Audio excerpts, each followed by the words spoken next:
যখন উনি শিশু সংগঠনে আছেন এই সময় তার সাথে আমার দেখা এবং সাক্ষাৎ বগুড়ায়, এবং যে কথাটি বাজিত ভাই বলেছেন যে উনি যেখানে যেভাবে যেতেন তখন সেই ভাষাটি প্রয়োগ করতেন। তখন থেকেই ওই একদিনের একটি প্রোগ্রামেই আমার নাম তিনি পর যতবার দেখা হয়েছে একেবারে আমৃত্যু দেখা হলেই বা সালাম দিলে বা ফোন করলেই মাহফুজ ক্যাঙ্কা আসো কী করিচ্ছ, মানে বগুড়ার ভাষায় তিনি ওই টোনে কথাবার্তা বলেন।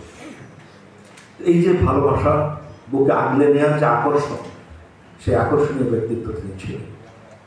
তিনি যেমন শিশুদের, তিনি তরুণদের স্বপ্নের জায়গা তৈরি করতে পেরেছিলেন, তরুণদের সাহসের জায়গা, চেতনা তৈরি করতে পেরেছিলেন।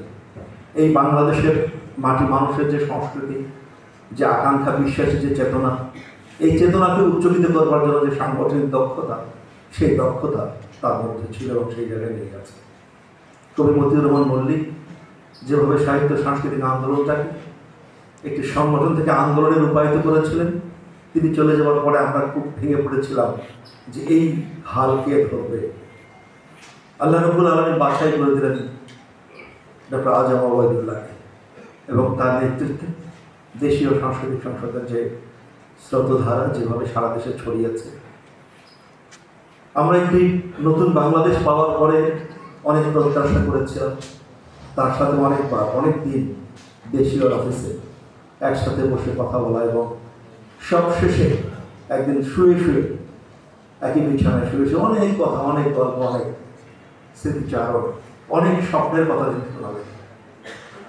এবং আমরা যারা তার পরবর্তী প্রজন্ম যারা কাজ করছি, উনি একেবারে বিভাগগুলো ধরে ধরে, জেলা ধরে ধরে, এইভাবে ধরে ধরে উনি অনেক পরিকল্পনার কথা বললেন, অনেক ব্যক্তি নিয়ে অনেক স্বপ্নের কথা বললেন। যে পরিবেশটি আমরা দীর্ঘদিন পাইনি, সেই পরিবেশটি পাওয়ার পরে তার যে স্বপ্নের বিস্তার, তার যে স্বপ্নের বিচরণ, যে ধরনের একটি প্ল্যান পরিকল্পনা, সেই পরিকল্পনাটি তার হৃদয়ে রেখে মহান আল্লাহর দরবারে হাজিরা দিলেন। আমি কদিন আগে জাস্ট অসুস্থ হবার খবরটা পাওয়ার পরে যখন যোগাযোগ করবার চেষ্টা করছিলাম, আমাদের মনিরুল ইসলাম যখন ওখানে গিয়েছিল, সবশেষে যেদিন উনি একটু সুস্থতার কথা শুনছিলাম, মোস্তফা জামান আব্বাসী ইন্তেকালের পরে আমরা কিছু সংস্কৃতি কর্মী নিয়ে চিন্তা করছিলাম, কথা বলছিলাম যে আব্বাসী ভাই জানাজা ওখানে হলো, ওবায়দ ভাই সুস্থ থাকলে হয়তো একটা অন্যরকম ডিসিশন নেওয়া যেত, তাকে বাইতুল মোকাররমের দিকে নিয়ে একটা বড় ধরনের কিছু করার চিন্তা থাকতে পারত।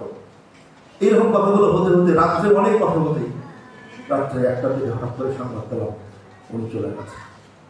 যাই হোক, আমি কথা বলবো না, আমাদের গুরুজনরা কথা বলবে।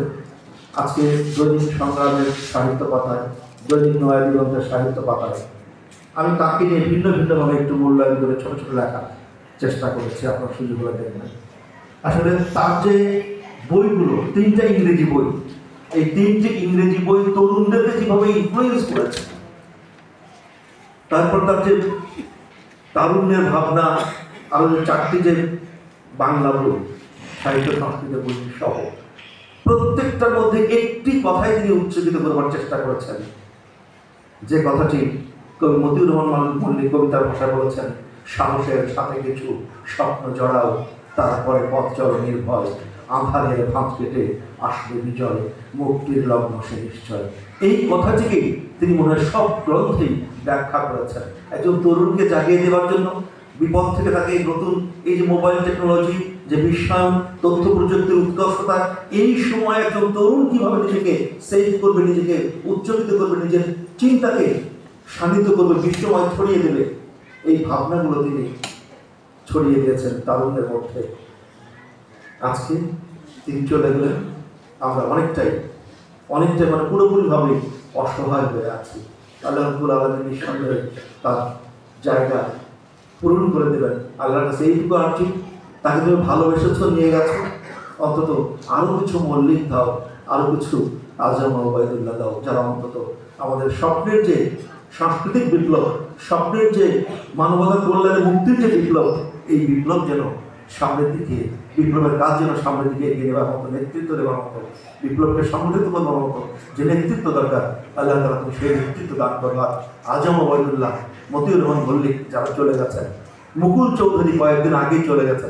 মুকুল চৌধুরী যাওয়ার পরে ওবায়দ ভাইয়ের সাথে এই কথা হলো, আসাদ বিন হাফিজ চলে গেলেন। এভাবে মনে হচ্ছে আমাদের সাহিত্য সংস্কৃতির অঙ্গনটা ক্রমশ ফাঁকা হতে চলেছে। আল্লাহর কাছে এইটুকু প্রার্থনা করি, এ পরবর্তীকার তুমি যোগ্য মানুষ আমাদের দাও।